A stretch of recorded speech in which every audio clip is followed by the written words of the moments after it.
membeli mobil mungkin gitu. Iya kan rata-rata memang kayak gitu. Iya. Iya. Kreditan ya Mas. Hah? Kreditan.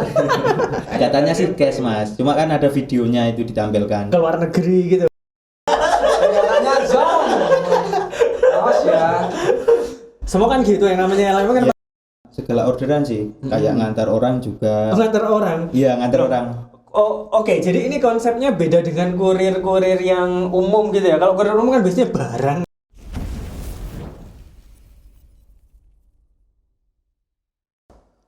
Hai guys, welcome back to 99 Podcast. Mungkin di episode sebelumnya kita vakum karena pada waktu itu memang Hari Gergesi Nasional. Jadi tim dan saya sendiri termasuk dari mereka korban dari Hari Gergesi Nasional. Jadi kita waktu itu memang lagi break dulu. Oke, tapi kita semangat lagi di episode kali ini. Kita sudah kedatangan tamu yang super luar biasa juga, yang nggak kalah keren ceritanya dari episode-episode sebelumnya. Oke, kali ini kita kedatangan tamu. Oke, halo Nurudin. Halo. Oke, gimana kabarnya? Alhamdulillah sehat. Oke, nggak usah grogi Nurudin ya. Oke, siap. Oke, tadi ketika kita calling Nurudin ya, cepet banget datangnya ke sini. Emang pada waktu itu memang Nurudin memang ada di sekitar lokasi studio atau memang dari rumah atau gimana kok bisa cepet banget sampainya ke studio kita? Ya emang tadi kan gimana ya, ada acara ke temen itu ngundang. Nah, bertepatan lokasinya deket sama studio. Oh gitu. Habis itu saya ke sana, ternyata di sana rame. Wah, kalau boleh cerita sedikit, spill sedikit, ada kegiatan apa di rumah temennya itu tadi? Saya kurang tahu, cuma tadi kan disuruh ke sana, katanya ya mau ketemuan, mau sharing-sharing sama temennya lah.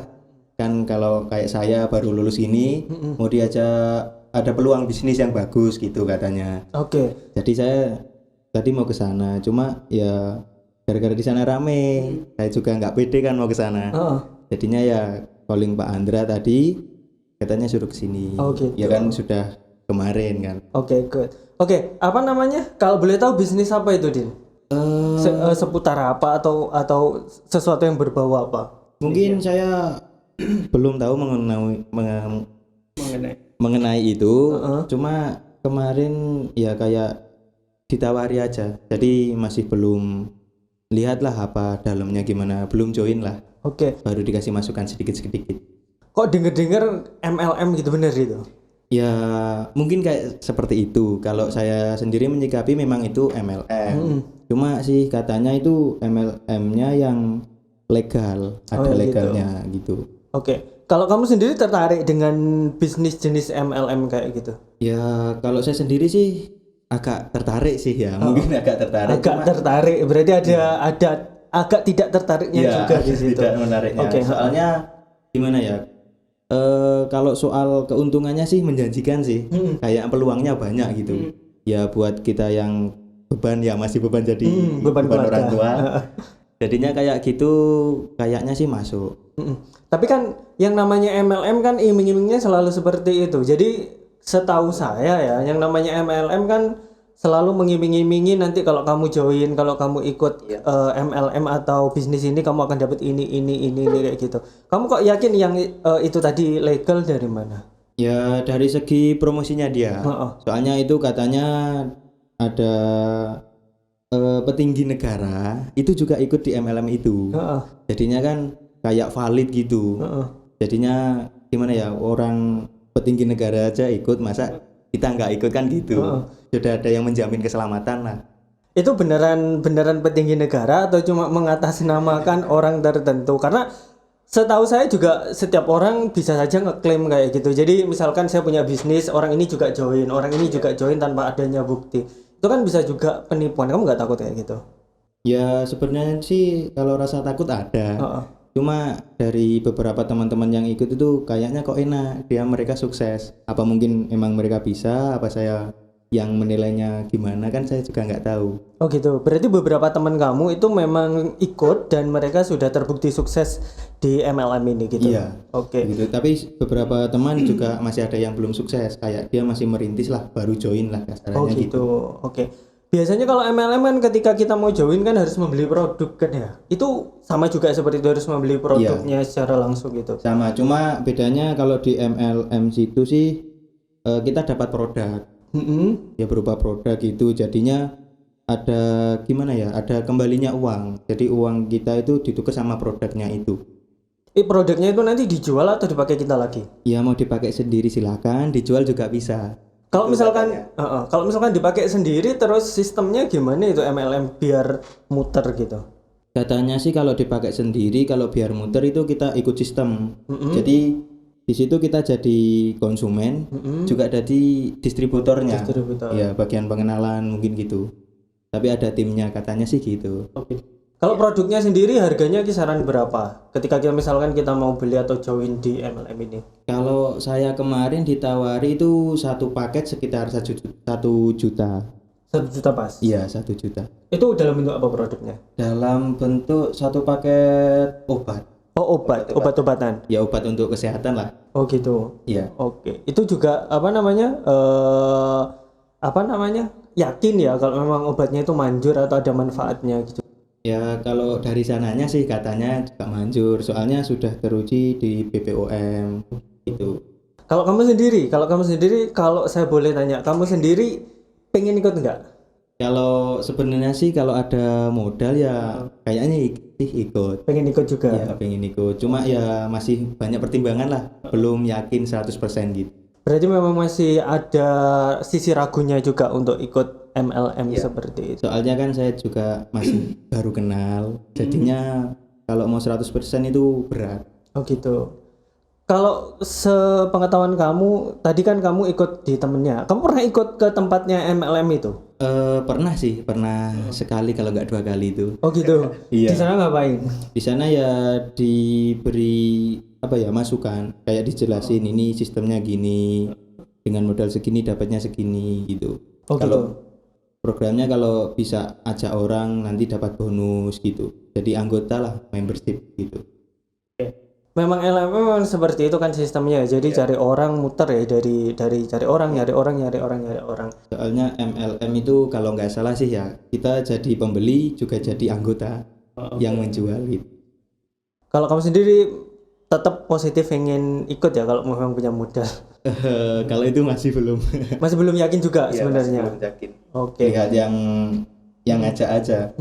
Pas kamu datang ke tempatnya itu kan kamu juga lihat beberapa orang ada di sana kan ya. Itu mayoritas kira-kira anak muda, orang tua atau parubaya atau gimana? Kalau kita lihat kisaran umurnya gitu. Kalau saya kemarin ke sana itu mayoritas pelajar. Pelajar ada, yang baru lulus juga ada. Itu pelajar, maksudnya pelajar SMA, kuliah atau apa? Ya itu semuanya ada. Ada kalangan semuanya. Kenapa kok nggak orang tua aja? Kan kalau kita lihat kayak pelajar, kayak mahasiswa ya, itu kan dari segi uang kan mereka juga masih belum punya ya, bisa dikatakan belum punya. Tapi kalau orang tua kan sudah punya penghasilan sendiri, sudah punya pemasukan, jadi lebih enak untuk membeli produk, membeli barang, apalagi kan harganya nggak murah juga. Kenapa sih menurut kamu kira-kira kok kebanyakan yang mereka rekrut ya itu anak-anak umur lulusan sekolah, kayak lulus SMA ataupun lulus kuliah? Ya kalau saya sendiri, sepengetahuan saya kemarin tanya ya, itu katanya kan lagi muda, kan bisa sukses.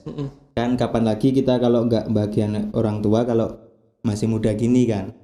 Jadinya kan kalau kayak sekarang katanya cari pekerjaan susah. Jadinya daripada nganggur di rumah, mending ikut itu. Soalnya peluangnya banyak, katanya sih begitu. Oh gitu. Ya. Lah, gimana mau ikut kalau misalkan kita nggak punya uang kayak gitu kan? Nominalnya juga mungkin buat beberapa dari mereka kan juga besar ya, 1 juta itu untuk membeli produk yang seperti itu. Kira-kira kalau setahunya kamu, misalkan kayak kamu punya teman gitu ya, punya teman terjun atau join di MLM ini, kemudian mereka harus membayar sejumlah uang itu. Untuk teman-teman atau seumuran kamu yang misalkan baru lulus SMA itu kan susah untuk punya uang sejumlah 1 juta, itu gimana itu kalau setahu kamu? Kalau setahu saya sih kebanyakan ya ada yang minjem, kalau nggak gitu jual barang berharganya dulu. Sampai segitu ya? Ya mungkin bentuk dari usaha lah, kan saya juga nggak tahu. Kamu sendiri kenapa nggak mau melangkah sejauh itu, misalkan menjual barang atau apa untuk ikut di MLM seperti ini? Soalnya sih saya masih ragu. Oh jadi gitu ya? Saya mau kayak jual barang berharga saya itu masih berat. Ingat keadaan orang di rumah juga masih sulit. Jadinya gitu. Masih ragu-ragu. Masih banyak pemikiran ya. Iya. Oke. Terus ketika kamu lulus SMA sendiri kan kebanyakan teman-teman ya ada yang kerja, ada yang mungkin nganggur, ada yang mungkin di luar kota ya mungkin atau kerja di luar pulau ya. Kalau kamu sendiri setelah lulus itu ngapain? Kalau kemarin sih baru lulus kan waktu itu kalau nggak salah hari raya Idul Fitri. Ya setelah hari raya itu ya sempat ada gimana ya, orang tua sempat bertengkar. Waktu itu juga pernah ikut merantau ke Bali. Oh, kamu pernah merantau ke Bali? Pernah. Berapa lama? Saya itu nggak lama kok. Cuma gara-gara masalah rumah tadi, terus saya kan pikiran nggak enak, jadinya ikut orang. Oh, ikut orang? Iya, ikut orang. Pelampiasan saya itu lari ke Bali. Oh gitu. Kamu lari ke bisa dikatakan kabur nggak sih? Iya, kabur. Okay. Tapi secara halus. Oh gitu. Tapi di sana kamu sempat kerja nggak? Sempat. Kerja di apa? Kerja di proyek bangunan waktu itu. Itu gitu. punya bapak teman saya. Oh gitu. Ya. Itu lumayan nggak penghasilannya di situ? Kalau penghasilannya sih aslinya lumayan. Cuma dari fisik saya yang belum pernah kerja, jadinya kaget. Oh gitu. Ya. Kamu di sana diapain aja kok? Maksudnya fisiknya kaget. Ya mungkin kan saya dulunya kan nakal, jadinya nggak pernah kerja, beban ke orang tua gitu, jadinya baru kerja itu kaget. Itu dalam bentuk apa kerjanya kalau di bangunan kayak gitu? Kalau kemarin itu di furnitur, finishing, bagian finishing. Kayak melitur jendela gitu. sama melitur, ngecat. Oh gitu. Di bagian villa waktu itu, proyek villa. Oh gitu. Tapi nggak lama di sana? Nggak lama, mungkin ada beberapa minggu. Nggak kuat? Nggak kuat, soalnya ya gimana ya, orang kepaksa juga niatnya kurang. Jadi milih MLM deh. Kamu masih tertarik sama MLM-nya? Kalau MLM-nya mungkin masih ragu sampai sekarang. Masih ragu. Apa sih membuat kamu ragu? Padahal kalau kita lihat kayak teman-teman, oke, kita back lagi ke MLM ya. Iya. Apa namanya, kalau tadi saya runtut ceritanya kamu kan ada beberapa teman kamu yang sukses di situ. Kenapa kamu nggak belajar dari kesuksesan teman kamu di dunia MLM seperti ini? Gimana ya? Soalnya kalau saya sendiri lihat diri sendiri ini kayak nggak mampu. Soalnya itu kalau dari pandangan saya itu terjunnya ke sales. Lah, saya nggak mampu jadi sales, jadinya belum. Harus pandai ngomong memang kalau sales ya. Iya. Jadinya gitu. Oke. Kalau saya amati, saya lihat memang ini, saya bilang kebanyakan, nggak semua ya, memang MLM jatuhnya memang merugikan apa namanya, orang-orang yang berada di bawah. Kita sendiri pernah podcast pada waktu itu, mungkin teman-teman kalau masih ingat, kita punya tamu, kita kedatangan tamu pada waktu itu, salah satu korban apa namanya MLM ya, Hinet. Hinet yang nominalnya itu besar banget. Kalau tadi kan cuma 1 juta ya, kalau pada waktu itu berapa Mas? 15 juta guys. Jadi nggak tanggung-tanggung, mereka menjadi korban, dan pada waktu itu mereka memang benar-benar merasa sangat dirugikan sama kehadiran MLM ini. Saya takutnya juga MLM yang kita bahas kali ini juga punya impact atau dampak yang seperti itu. Jadi memang kalau saya lihat memang MLM ya itu memang nggak tahu kenapa selalu merugikan yang di bawah dan menguntungkan yang berada di atas. Tapi saya kurang tahu kalau yang kita omongin kali ini seperti apa MLM-nya. Tapi kayak menurut Den ini kayaknya apa hanya cukup 1 juta modalnya, Den? Enggak. Oh, lebih. Soalnya 1 juta itu cuma gimana ya? Satu paket. Satu paket. Oh, gitu. Kalau ingin untung yang banyak, pastinya kan juga ambil paket yang banyak juga. Gini. Oh gitu. Berarti nggak hanya satu paket 1 juta itu toh. Order banyak untuk kanan kiri kita, bawaan kita. Gitu. Iya. Oke. Itu banyak nggak membernya, saya tahu kamu? Kalau setahu saya sih banyak sekali. Banyak sekali. Banyak sekali. Sampai dia itu bisa bikin acara gede-gedean gitu. Oh gitu. Kamu pernah datang? Pernah datang sih sekali itu. Itu ngapain aja acaranya? Itu kalau nggak salah acaranya kan saya belum join keadaan gitu. Jadi itu seminar. Oh seminar. Ya pengenalan apa MLM-nya. Sistemnya gimana, produknya apa aja kayak gitu. Oke. Ketika kamu datang di acaranya itu kira-kira ada nggak tokoh yang terkenal yang kamu kenal sehingga membuat kamu itu yakin, oh ya oke, ini MLM ini nggak ada apa unsur penipuannya, oke ini MLM positif aja, itu pernah nggak lihat?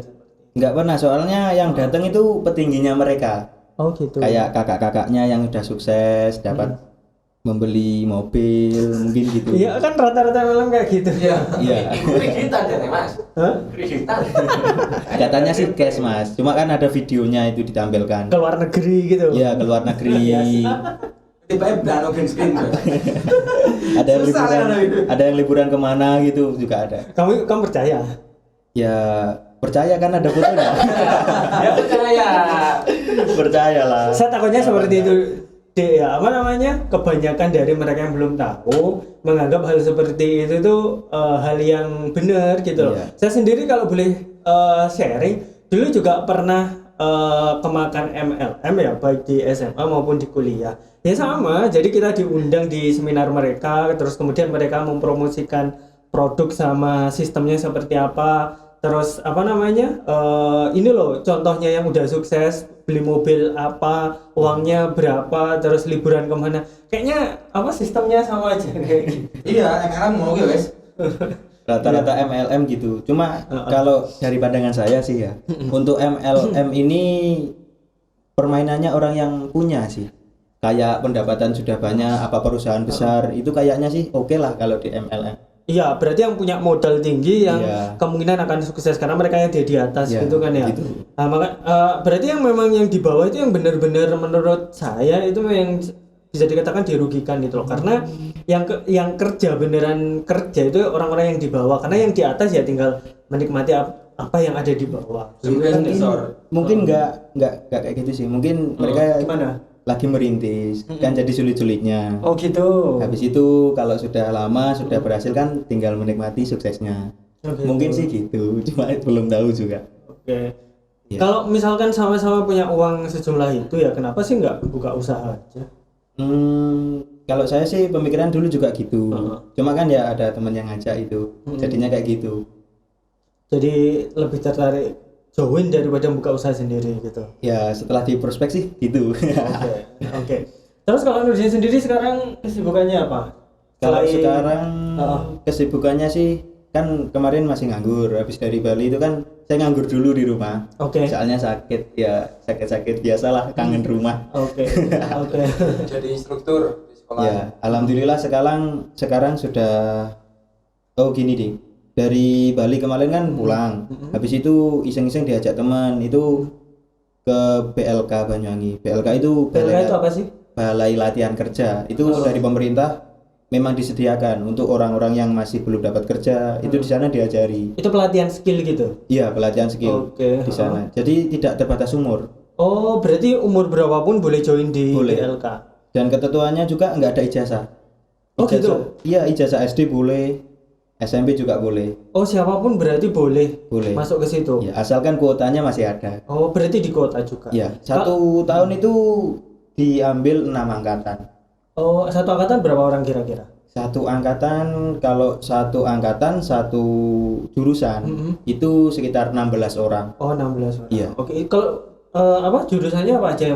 Mungkin teman-teman di rumah yang tertarik untuk upgrade skill Iya. di BLK ya, Balai Latihan Kerja ya. Itu skill apa aja sih yang bisa kita latih di sana? Kalau saya kemarin sih ambilnya di otomotif.